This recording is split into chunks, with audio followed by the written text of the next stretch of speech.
If you watched the tillage video, you probably remember me telling that this thing blew a steering line right at the end of finishing up that field of double crop beans.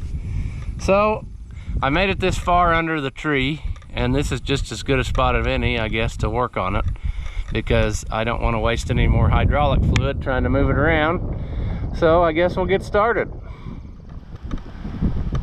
You can see it's pretty tight, because we have to go in there behind the fuel tank. So the easiest thing is going to be just to pull the fuel tank out, and if I remember right, it's probably about half full of fuel. Isn't that always the way? So we got to do some more excavating to get there. Like I said, there's really no matter which angle you approach it, there's really no way to do it without pulling the fuel tank out. So we'll go ahead and get that done, and then we will get those lines out, probably just replace all 4 of them while we're this far. So I'll set you down somewhere and you can watch this process. Well, I debated on how I was going to do this, but after measuring it, it's probably got over a half a tank of fuel. So I guess instead of using cans, I'll just pump it back into my transfer tank. I don't usually like to do that, just in case there's some kind of contamination or something, that you don't end up putting it in all the stuff you got. But in this case, most of this fuel just came out of this transfer tank, so I guess I'll just put it back. So we'll see how this goes.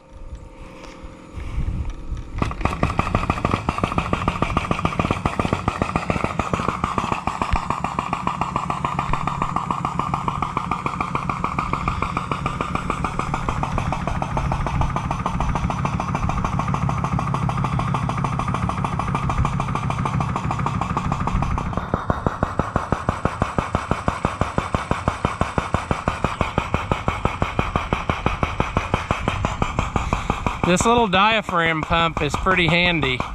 We got one at the shop while I worked there, and it would make short work of pumping stuff. The only thing is, on the one that we had at the shop, it had such an amount of volume that like one pump was like 5 gallons, so you had to really watch so you didn't make a mess. You can ask, how do I know that? But anyway, I bought this one off the internet, and it's got a lower flow rate, so I think it's more handy for me around here, just emptying out things a little at a time. I use it a lot to fill hydraulic, out of 5-gallon buckets, to fill hydraulic oil into tractors. It seems like you can control it better without making a mess, especially if you have something where the opening is like in the cab or whatnot. So pretty nice little buy. They're not cheap, but they sure do work good.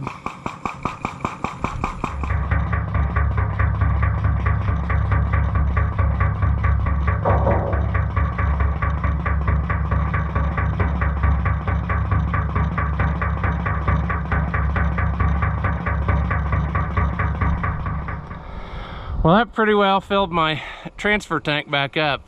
It wasn't completely empty.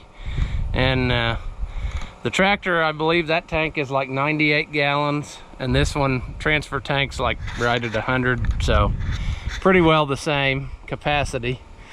And I figured we might as well just go ahead and put some in the loader tractor right now and get it off the truck. So that's what we'll do now.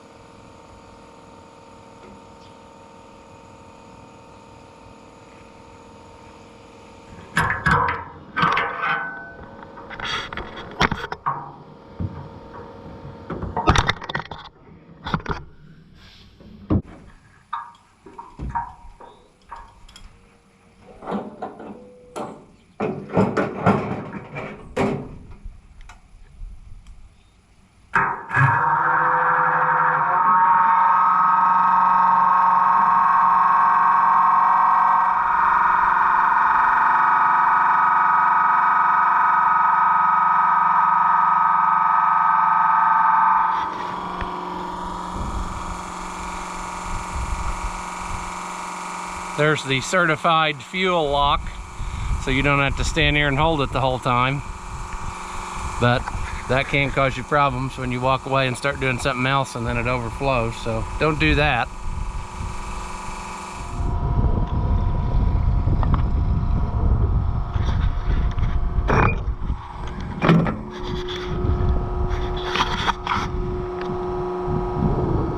I just got this tank this spring. I had an L-shaped tank that I carried around in this truck for years and years, but I found that I just thought I rather wanted a rectangle tank that I could take in and out of any truck or whatever. If I wanted to set it on the trailer, I could. So I sold my L-shaped tank to a kid who was looking for one, and then I bought this one back and kept my pump that I had and all that. I went with 2 filters on this one just because I like the idea of being able to see what you got going through there.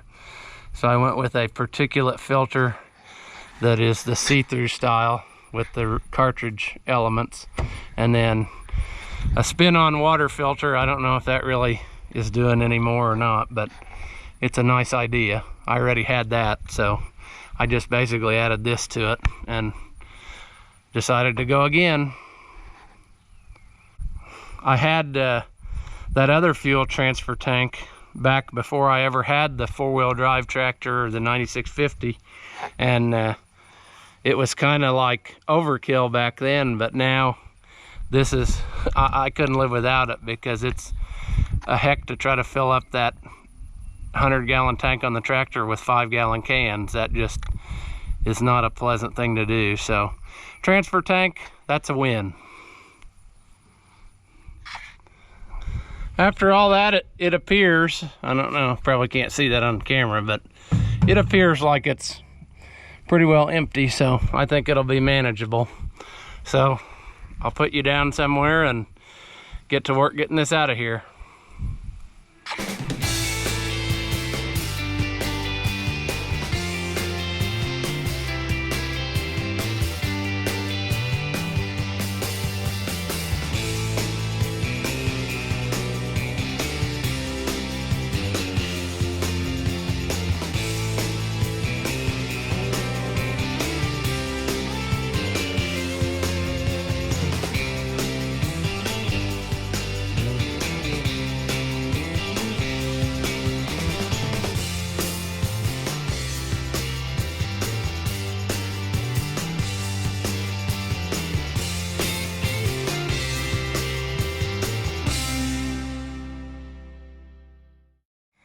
I got the 2 straps loose, and I don't know if you've messed with these or not before, but it's a good idea to clamp something on here to hold back against, because you can break these off. This one was really hard to get loose, so I don't know.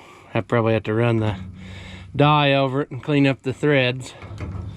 A lot of times I only take one side of these off. I don't know if that's going to work on this one or not, since it's so big, but might actually work pretty good. But got some return lines to get loose, and the supply line that's under there, which I think I can get my hand up in there and get loose.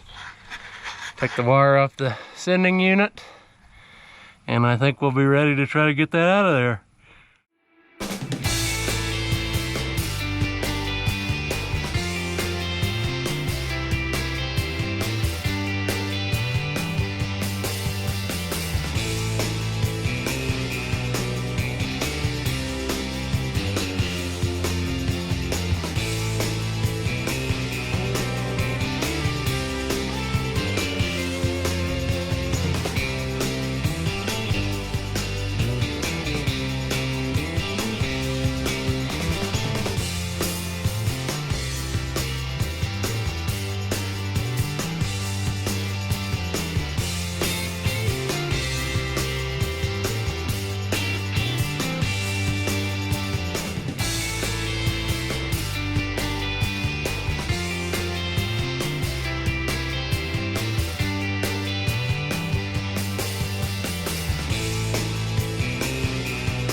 Well, using the OSHA approved jib crane, I managed to pull the fuel tank out. And I mentioned in the other video that this line had been leaking earlier in the spring. I could see it dripping, and I probably should have fixed it right away, because boy did it make a oily mess of everything. Everything's covered with oil and also dirt now, because you know how that goes in the field. It just attracts to your leak. And just looking at this right now, it looks like this end is about pulled out of the crimp here, and that's not even the line that was leaking, I don't think, because it was spraying out underneath the cab. So we definitely have a problem there, as well as down the line. So might as well just fix them all. I also noticed the other day that this return line was leaking and needs to be replaced. It's pretty brittle. There it's got a spot it's about wore through. Might be wore through, because I know it was kind of seeping, but it wasn't really running a stream out. So now's the time to fix that too.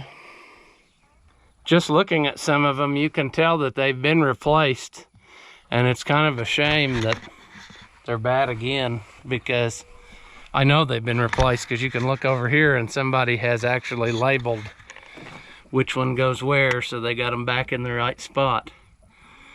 2 of the lines go for your left and right on the steering cylinder, and then the other 2 are your pressure and return.